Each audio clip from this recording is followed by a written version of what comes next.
പ്രാണനായി. രചന നിലാവിൻ്റെ കൂട്ടുകാരി. അവതരണം സാലിം കരുളായി. ഫോൺ സ്ക്രീനിൽ ഉമ്മ വെച്ചുകൊണ്ട് മിത്ര പറഞ്ഞത് കേട്ട് രവി ചിരിയോട് അതും പറഞ്ഞ് കോള് കട്ടാക്കിയതും തെളിഞ്ഞ മനസ്സോടെ നിശ്വസിച്ച് മിത്ര തിരിഞ്ഞതും ഡോറിൻ്റെ അടുത്തായി തന്നെ കണ്ട് എന്ത് ചെയ്യണമെന്ന് അറിയാതെ പതിഞ്ഞു നിൽക്കുന്ന പാട്ടിയെ കണ്ടതും സംശയത്തിൽ അവിടെ നെറ്റിച്ചു തുടങ്ങി. എന്താ പാട്ടി? പാട്ടിയെ സംശയത്തിൽ നോക്കിക്കൊണ്ട് തന്നെ മിത്ര ചോദിച്ചു. അത് പിന്നെ ഞാൻ മോളെ കാണാനായിട്ട് തിരക്കി വന്നതാ. മിത്രയുടെ ചോദ്യം കേട്ടതും പാട്ടി തപ്പി തടഞ്ഞുകൊണ്ട് പറഞ്ഞു. എന്തിന്? ഞാൻ അതിന് ദൂരം കൊണ്ടും പോയിട്ടൊന്നുമില്ലല്ലോ. അത് പിന്നെ ഭക്ഷണം കഴിക്കാൻ സമയം ഒത്തിരി ആയില്ലേ? വേഗം വായിൽ വന്നൊരു കള്ളം പറഞ്ഞു പാട്ടി. എനിക്കിപ്പോൾ വേണ്ട, നിങ്ങളൊക്കെ വേണമെങ്കിൽ കഴിച്ചോളൂ. പാട്ടി പറഞ്ഞത് വിശ്വസിച്ച മിത്ര ഭക്ഷണം കഴിക്കുന്നത് ആലോചിച്ച് നിശ്ചലോടെ പറഞ്ഞു. സത്യം പറഞ്ഞ അവൾക്ക് വിശപ്പുണ്ടെങ്കിലും ഒന്നും കഴിക്കാൻ തോന്നാത്ത അവസ്ഥയായിരുന്നു. ഡേവിഡ് ആണോ വിളിച്ചത്? മിത്രയുടെ കൂടെ ഉള്ളിലേക്ക് നടക്കുന്നതിനിടയിൽ വെറുതെ അവൾ പോകുന്നോ ഇല്ലയോ എന്ന കാര്യം അറിയാൻ വേണ്ടി ചോദിച്ചതും മിത്ര അതേ രീതിയിൽ മൂടി. എന്നിട്ട് എന്ത് പറഞ്ഞു? പാട്ടിയുടെ ആ ചോദ്യം മിത്രക്ക് പിടിച്ചില്ല. എങ്കിലും വയസ്സിന് മൂത്തായതുകൊണ്ട് തൻ്റെ ഉള്ളിൽ അനിഷ്ടം അടക്കി നിർത്തി. കാര്യമൊന്നും പറഞ്ഞില്ല. അത്രമാത്രം പറഞ്ഞ് മിത്ര മറ്റുള്ളവരുടെ അടുത്തേക്ക് പോയതും പാട്ടി ദേഷ്യത്തിൽ പല്ല് കടിച്ച് അവളുടെ പിറകിയായി ഉള്ളിലേക്ക് നടന്നു. രാത്രി ഒത്തിരിയായിട്ടും ഉറക്കം വരാത്ത ചേലായിരുന്നു മിത്രക്ക്. ഇതുവരെ രാത്രി പോലും അവനെ പിരിഞ്ഞിരിക്കാത്തത് കൊണ്ട് തന്നെ അവൾക്ക് വല്ലാത്ത വിമിഷ്ടം തോന്നി. ഡെബിയുടെ അവസ്ഥയും മറിച്ചായിരുന്നില്ല. എങ്കിലും അവളുടെ അപ്പ വയ്യാതെ കിടക്കുമ്പോൾ അവളെ തിരികെ കൊണ്ടുവരുന്നത് മോശമായതുകൊണ്ട് ഡേവിഡ് അവൾക്ക് വേണ്ടി തുടിക്കുന്ന ഹൃദയത്തെ അടക്കി നിർത്തി. ഡെബിയുടെ നെഞ്ചിൽ ചൂടുപറ്റി കിടന്നുറങ്ങാൻ മിത്രക്ക് അതിയായ ആഗ്രഹമുണ്ടെങ്കിലും വിമിഷ്ടത്തോടെ തൻ്റെ മനസ്സിനെ അടക്കി നിർത്തി തിരിഞ്ഞും മറിഞ്ഞും ഉറക്കമില്ലാതെ കിടന്ന് നേരം വെളുപ്പിച്ചു.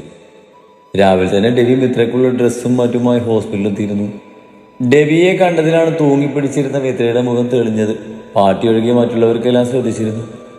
ഡെബിയെ കണ്ടത് മുതൽ പാട്ടിയുടെ മുഖം ഇരുണ്ടു. മിത്രയെ ഡെബിയുടെ ഒപ്പം വിടാതെ അവർക്കിടയിൽ ഒരു കട്ടുറുമ്പായി നിന്നതും അധികം അവിടെ നിൽക്കാതെ ഡെബി തിരികെ പോയിരുന്നു. ദിവസങ്ങൾ വീണ്ടും കടന്നുപോയി. ഡെബി എന്നും ഹോസ്പിറ്റലിലേക്ക് വരുമെങ്കിലും പാട്ടി ഇടങ്കോലിടാനുള്ളത് കൊണ്ട് തന്നെ അവർക്ക് ഇരുവർക്കും ഒരു 5 മിനിറ്റ് പോലും അടുത്ത് നിൽക്കാനോ തഞ്ച് സംസാരിക്കാനോ പറ്റിയിരുന്നില്ല. ഇടയ്ക്ക് ഡെബിയുടെ കൂടെ മിത്രയുടെ അപ്പയെ കാണാൻ ഐസക്കും വന്നിരുന്നുവെങ്കിലും ഇതൊക്കെ തന്നെയായിരുന്നു അവസ്ഥ. എന്നാണ് മിത്രയുടെ അപ്പയെ ഡിസ്ചാർജ് ചെയ്യുന്നത്. ഇന്ന് തനിക്ക് തിരികെ കുരിശുമുറ്റത്തേക്ക് പോകാമെന്ന സന്തോഷത്തിലായിരുന്നു മിത്ര. പക്ഷേ ആ സന്തോഷത്തിന് വെറും മൽപ്പായസ് മാത്രമാണ് ഉണ്ടായിരുന്നത്. ഞാൻ എന്തിനാ എന്നെ അവിടെ കൂടെ വിടാന്ന് സമ്മതിച്ചത്? എനിക്ക് അങ്ങോട്ട് പോകണ്ട. ബാഗിലേക്ക് തുണികൾ കൂത്തി നിറച്ച് തൻ്റെ അരികിൽ നിൽക്കുന്ന ഡെബിയെ നോക്കി മിത്ര മുസ്റ്റിലോടെ പറഞ്ഞു. നിന്റെ അപ്പ കുറച്ച് ദിവസത്തേക്ക് നിന്നെ അവിടെ കൂടെ വിടുമെന്ന് ചോദിക്കുമ്പോൾ ഞാൻ എങ്ങനെയാ കൊച്ചെ മുഖത്ത് നോക്കി പറ്റില്ലെന്ന് പറയുന്നത്? മിത്ര പറഞ്ഞത് കേട്ട് അവളെ തങ്ങളെ കൂടെ വിടുമോ എന്ന് തന്നോട് യാചന സ്വരത്തിൽ അയ്യര് പറഞ്ഞതോർത്ത് തെല്ലൊരു വിഷമത്തോടെ പറഞ്ഞതും മിത്ര കെറുവോടെ ഡെബിയെ നോക്കി. ഞാൻ ആ വീട്ടിലേക്ക് പോകില്ലെന്ന് പറഞ്ഞതല്ലായിരുന്നു. എന്നെ കൊണ്ട് പറ്റില്ല ചായ അങ്ങോട്ട് പോകാൻ. ആദ്യം കെറുവോടെയാണ് പറഞ്ഞതെങ്കിലും അവസാനമായപ്പോഴേക്കും മുമ്പ് നടന്നതൊക്കെ ആലോചിച്ച് മിത്രയുടെ സ്വരം ഇടറിയിരുന്നു. പോട്ടെ കൊച്ചി, ഇനിയെങ്കിലും അതെല്ലാം വിട്ടുകളാണ്. ശത്രുക്കളോട് പോലും ക്ഷമിക്കണമെന്നാ. ഇനി അതെല്ലാം മനസ്സിൽ കൊണ്ട് നടക്കുന്നതിൽ അർത്ഥമില്ല. അവർക്ക് അറിയാതൊരു തെറ്റുപറ്റി. എന്തൊക്കെയായാലും നിന്നെ ഇത്രയും കാലം പൊന്നുപോലെ വളർത്തി വലുതാക്കിയതല്ലേ. അവളുടെ മനസ്സിൽ എന്താണെന്ന് അറിയാവുന്നത് കൊണ്ട് തന്നെ ഡേവിഡ് പറഞ്ഞു. ഡെബി പറഞ്ഞത് കേട്ട് മിത്ര ഒന്നും പറയാതെ മുഖം കുനിച്ചിരുന്നു. ഡെബി അങ്ങനെയൊക്കെ പറഞ്ഞെങ്കിലും മനസ്സങ്ങോട്ട് പോകാൻ മടിക്കുന്നത് പോലെ അവൾക്ക് തോന്നി. ദേവ, നീ ഇപ്പോൾ ഇവിടെ കൂടെ പോ. പഴയതൊന്നും ഓർക്കണ്ട. നിന്റെ അപ്പോൾ വയ്യാതിരിക്കല്ലേ. അപ്പോൾ നീ അരികിൽ വേണമെന്ന ആഗ്രഹം കൊണ്ടല്ലേ. ഇനി നീയായിട്ട് എതിര് നിൽക്കണ്ട. 2 ദിവസം കഴിഞ്ഞിട്ട് തിരികെ പോരാം. ഡെബി മിത്രയെ ചേർത്ത് പിടിച്ചുകൊണ്ട് പറഞ്ഞത് മനസ്സില്ലാ മനസ്സോടെയാണെങ്കിലും മിത്ര അർദ്ധസമ്മതം മൂളി. നീ ഇവിടെ നിൽക്കുവാണോ കുഞ്ഞി? നമുക്ക് ഇറങ്ങാം. ഡെബിയോട് ചേർന്ന് നിൽക്കുന്ന മിത്രയെ കണ്ട നീരസത്തോട് അവർക്ക് അടുത്തേക്ക് വന്നുകൊണ്ട് പാട്ടി പറഞ്ഞു. പാട്ടി നടന്നോ, ഞാൻ വന്നോളാം. ഇത് പാട്ടിയുടെ സ്ഥിരം വേർപാടായത് കൊണ്ട് തന്നെ മിത്രയെ തിരി നിരാശയോടെ പറഞ്ഞ് ഡെബിയുടെ അരികിൽ തന്നെ ഇരുന്നതും ഉള്ളിലെ ഇഷ്ടക്കേട് അടക്കുന്നെത്തി പാട്ടി തിരികെ നടന്നു. നിന്റെ പാട്ടി നീ എന്നിൽ നിന്ന് നിന്നെ നടത്തിക്കൊണ്ട് പോകു കൊച്ചേ. ഇതുവരെയുള്ള പാട്ടിയുടെ പ്രവൃത്തിയൊക്കെ ആലോചിച്ച് ഡേവിഡിന്റെ ഉള്ളിൽ സംശയങ്ങൾ തലപൊക്കി തുടങ്ങിയിരുന്നു. എങ്കിലും തൻ്റെയുള്ള സംശയങ്ങൾ അടക്കി നിർത്തി ഡേവി തമാശ രൂപേണ ചോദിച്ചു. ആവശ്യമില്ലാത്തൊന്നും പറയാൻ നിൽക്കണ്ട. അതിനാര് വിചാരിച്ചിട്ട് സാധിക്കില്ല. ഡെബി പറഞ്ഞത് ഇഷ്ടപ്പെടാതെ അവൻ്റെ വയറിൽ പിച്ച് കെറുവോടെ മിത്ര പറഞ്ഞു. ഞാൻ ചുമ്മാ പറഞ്ഞതാ കൊച്ചേ. വാ ഇറങ്ങാം. ഇനി നീ എൻ്റെ അടുത്തിരുന്ന് നിന്റെ പാർട്ടിയുടെ സമാധാനം കളയണ്ട. മിത്രയെ തന്നിൽ നിന്നും അടത്തി മാറ്റിക്കൊണ്ട് ഡേവിഡ് പറഞ്ഞു. ഈ ചായം പോയിരുന്നോ എൻ്റെ വീട്ടിലേക്ക്? വൈകിട്ട് തിരിച്ചു പോകാം. എൻ്റെ കൊച്ചേ, ഞാനില്ല. അല്ലെങ്കിൽ തന്നെ എന്നെ നിന്റെ പാർട്ടിക്ക് കണ്ണി പിടിക്കില്ല. കൂടെ അന്യമതത്തിലുള്ള ഞാൻ ആ വീട്ടിൽ കയറി വന്നാൽ നിന്റെ പാർട്ടിയുടെ ചോദിച്ചിൽ ആ വീട്ടിലുള്ളവർ കേൾക്കേണ്ടി വരും. കളിയോടെയാണെങ്കിലും ഡേവി പറഞ്ഞത് കേട്ട് മിത്രയുടെ മുഖം മങ്ങി. ആ ഇനി സങ്കടപ്പെടാൻ നിൽക്കണ്ട. കുറച്ച് ദിവസം നിന്ന് വേഗം കൊണ്ട് വന്നേക്കണം. മിത്രയുടെ നെറ്റിയിൽ മുത്തിക്കൊണ്ട് ഡേവിഡ് പറഞ്ഞു. അപ്പച്ചനോടും ഡാനിയോടും കുഞ്ഞിനോടൊക്കെ പറയണം, ഞാൻ വേഗം വരാം. ഡെവിയുടെ കവളിൽ ചുംബിച്ചുകൊണ്ട് മിത്ര പറഞ്ഞതും ഡെവി ശരിയെന്ന രീതിയിൽ തലയാട്ടി അവളെയും ചേർത്ത് പിടിച്ച് അവളുടെ ബാഗും പിടിച്ച് മുന്നോട്ട് നടന്നു. കാറിൽ കയറാൻ നേരം മിത്ര വിഷമത്തിൽ ഡെവിയെ നോക്കിയതും സങ്കടം മറച്ചു വെച്ച് മിത്രയെ നോക്കി ചിരിച്ച് കണ്ണ് ചിമ്പി കാണിച്ചു. അകന്നു പോകുന്ന ദക്ഷ്യത്തിന്റെ കാറ് നോക്കി വിങ്ങുന്ന നെഞ്ചോടെ തന്റെ ബൈക്കും എടുത്ത് വീട്ടിലേക്ക് പോകുമ്പോഴും പാർട്ടിയുടെ ഉദ്ദേശത്തെക്കുറിച്ചുള്ള ചിന്തയായിരുന്നു ഡെവിയുടെ ഉള്ളിൽ നിറയെ. എന്തൊക്കെ സംഭവിച്ചാലും അവൾ തന്നെ വിട്ടുപോകില്ലെന്ന് ഉറപ്പുള്ളത് കൊണ്ട് തന്നെ ഡെവിക്ക് ആശ്വാസം തോന്നി. ദേവർ മഠത്തിലേക്കുള്ള യാത്രയിൽ മിത്ര പഴയതെല്ലാം മറന്ന് തങ്ങളുടെ കൂടെ വീട്ടിലേക്ക് വരുന്നതിന്റെ സന്തോഷമായിരുന്നെങ്കിലും പാർട്ടിയുടെ മനസ്സിൽ തന്റെ ആഗ്രഹം നിറവേറാൻ പോകുന്നെന്ന സന്തോഷമായിരുന്നു. വീട്ടിലെത്തിയതും ഉള്ളിലേക്ക് കയറാൻ നേരം പഴയതെല്ലാം ഓർമ്മയിലേക്ക് വന്നതും ഡേവിഡ് പറഞ്ഞതെല്ലാം ആലോചിച്ചൊന്ന് നീട്ടി ശ്വാസം വലിച്ചു വിട്ട് മിത്ര തന്റെ കയ്യിൽ മുറുകെ പിടിച്ച് അപ്പയുടെ കയ്യിൽ പിടിച്ച് ഉള്ളിലേക്ക് നടന്നു. ദിവസങ്ങൾ വീണ്ടും കടന്നുപോയി. ഡെവിക്കും മിത്രക്കും ഓരോ ദിവസവും ഓരോ യുഗം പോലെയായിരുന്നു. ഇതിൻ്റെ ഇടയ്ക്ക് മിത്ര കുരിശുമുറ്റത്തേക്ക് പോകാൻ ഒരുങ്ങിയെങ്കിലും പാർട്ടിയുടെ കുരുത്തുബുദ്ധി കാരണം അവൾ തിരികെ പോക്ക് നീണ്ടുപോയി. പാർട്ടിയുടെ നിർദ്ദേശം കാരണം സായി എന്നും ദേവർമഠത്തിലേക്ക് വന്നു പോകും. എങ്കിലും അവനൊരു ചിരി അത്രയും മിത്ര നൽകുകയുള്ളൂ. വെക്കേഷൻ ആയതുകൊണ്ട് തന്നെ ഇതിൻ്റെ ഇടയിൽ ഡേവിഡ് അടുത്തുള്ള ട്യൂഷൻ സെന്ററിൽ ട്യൂഷൻ എടുക്കാൻ പോയി തുടങ്ങിയിരുന്നു. ഡെവിയും ഐസക്കും ഡാനിയും വിളിക്കുമെങ്കിലും അവരുടെ ഇടയിൽ കട്ടുറുമ്പായി പാർട്ടി ഉള്ളത് കൊണ്ട് തന്നെ അധികമൊന്നും അവളോട് സംസാരിക്കാൻ സമ്മതിച്ചിരുന്നില്ല.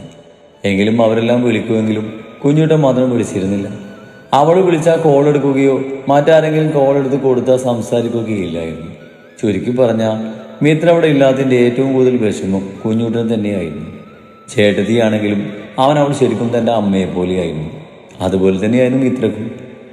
ഡാനിയോട് സഹോദര സ്നേഹമാണുള്ളതെങ്കിൽ കുഞ്ഞുട്ടനോട് അവൾക്ക് കുഞ്ഞിനെന്ന പോലെ വാത്സല്യമായിരുന്നു. ശരിക്കും പറഞ്ഞാൽ അവളുടെ കുഞ്ഞായിട്ട് തന്നെയായിരുന്നു അവളും കുഞ്ഞുട്ടനെ കണ്ടിരുന്നത്. അവരെയൊക്കെ പിരിഞ്ഞിരിക്കുന്ന സങ്കടം അവളിൽ ദിനം പ്രതി കൂടിക്കൊണ്ടേയിരുന്നു.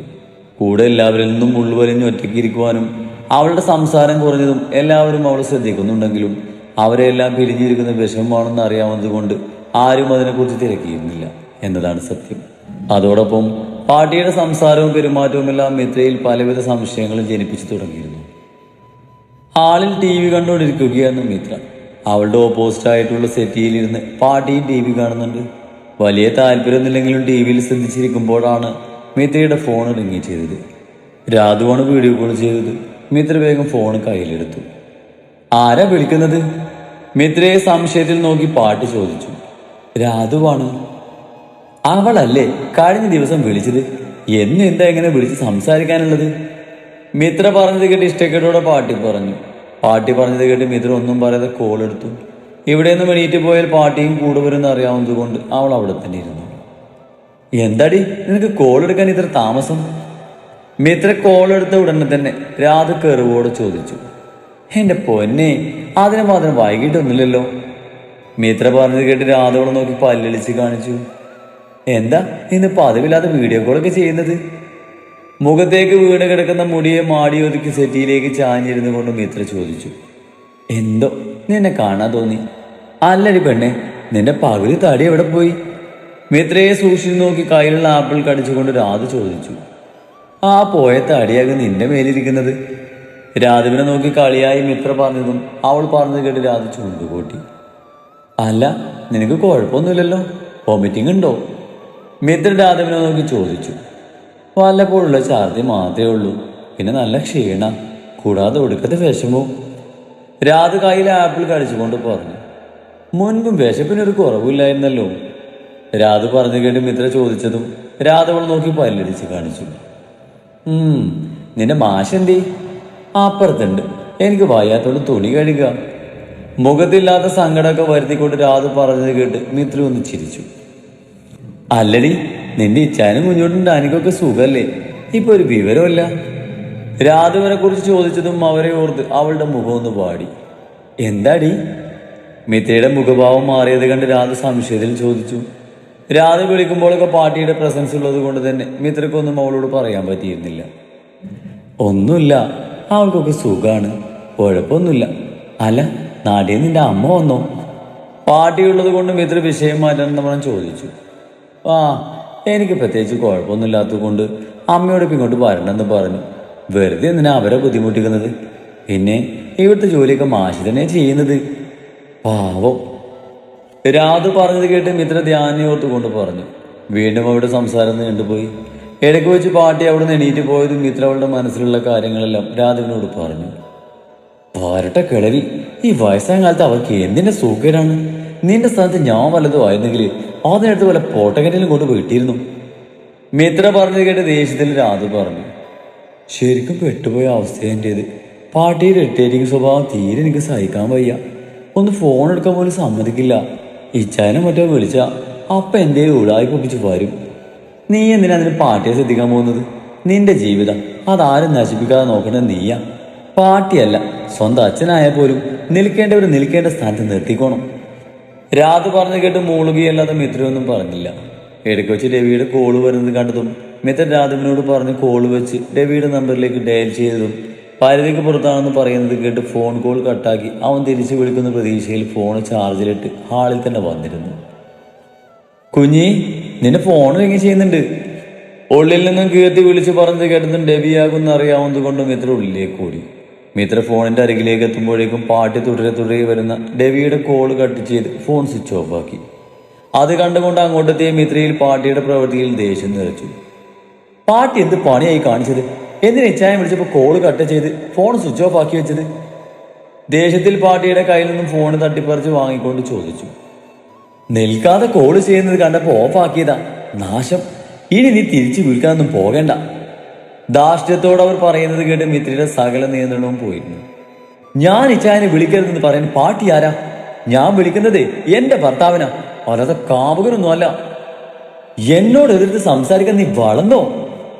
ഇതുവരെ തനിക്ക് നേരെ ശബ്ദമുയർത്താത്തുന്ന മിത്രയുടെ മാറ്റം കണ്ട് പാട്ടിയൊന്ന് അമരുന്നുവെങ്കിലും അവരിൽ അത് ദേഷ്യം നിറച്ചു. കുറെ ഞാൻ സഹിച്ചു, ക്ഷമിച്ചു നിൽക്കുന്നു. ഇനി എനിക്ക് വയ്യ. ഭൂമിയോളം താഴാൻ ഞാൻ സീതാദേവിയൊന്നും അല്ല. എന്താ പാട്ടിയുടെ ഉദ്ദേശം? എന്തിനു വേണ്ടിയിട്ടാ പാട്ടി ഇങ്ങനെയൊക്കെ ചെയ്യുന്നത്? നിന്നെ അവനീന്ന് അകറ്റാൻ. നീ കാരണം എന്റെ മകൻ സമ്മാനിച്ചതിന്റെ പകുതിയും നീ വഴി അന്യരായ അവർക്ക് കൈവന്ന് ചേരാനുള്ളതല്ല. അതൊക്കെ എന്റെ സായിമോന് കിട്ടേണ്ടതാ. മിത്ര പറഞ്ഞത് കേട്ട് തന്റെ മനസ്സിലുള്ളതെല്ലാം പാട്ടി വിളിച്ചു പറഞ്ഞു. എന്നാൽ പാട്ടിയുടെ ഉദ്ദേശം ആദ്യമേ അറിയാവുന്നത് കൊണ്ട് മിത്രയെ വലിയ ഞെട്ടലൊന്നും ഉണ്ടായിരുന്നില്ല. എനിക്കാരുടെ സ്വത്തും പണം ഒന്നും വേണ്ട. ഞങ്ങൾക്കുള്ളത് ഞങ്ങൾ തന്നെ അധ്വാനിച്ച് ജീവിച്ചോളാം. പിന്നെ എന്നെ നിച്ചായൻ അകറ്റാൻ പാട്ടി വെറുതെ സ്വപ്നം കാണണ്ട. അതൊരിക്കലും നടക്കില്ല. ഇച്ചായനല്ലാതെ ഒരു പുരുഷൻ എന്റെ ജീവിതത്തിൽ ഇനി ഉണ്ടാക്കില്ല. അതുകൊണ്ട് ഇനിയും പഴയ ഉദ്ദേശവും മനസ്സിൽ വെച്ച് എന്റെ വഴി തടസ്സമായി വന്ന സ്ഥാനവും പ്രായമൊന്നും ഞാൻ നോക്കില്ല. അത് ഓർത്തോ പാട്ടി. പാട്ടിയെ നോക്കി ദേഷ്യത്തിൽ അത്രയും പറഞ്ഞ് മിത്ര മുകളിലേക്ക് പോയതും ഇതെല്ലാം കേട്ടുകൊണ്ട് നിന്നിരുന്ന കീർത്തിയെ കണ്ടതും പാട്ടി വിളറി നിന്നു. കഷ്ടമെന്ന രീതിയിൽ പാട്ടിയെ നോക്കി ഒന്നും പറയാൻ നിൽക്കാതെ കീർത്തി പോയതും കീർത്തിയുടെ പരിഹാസവും കൂടിയായതും പാട്ടിയിൽ ദേഷ്യം നിറഞ്ഞു.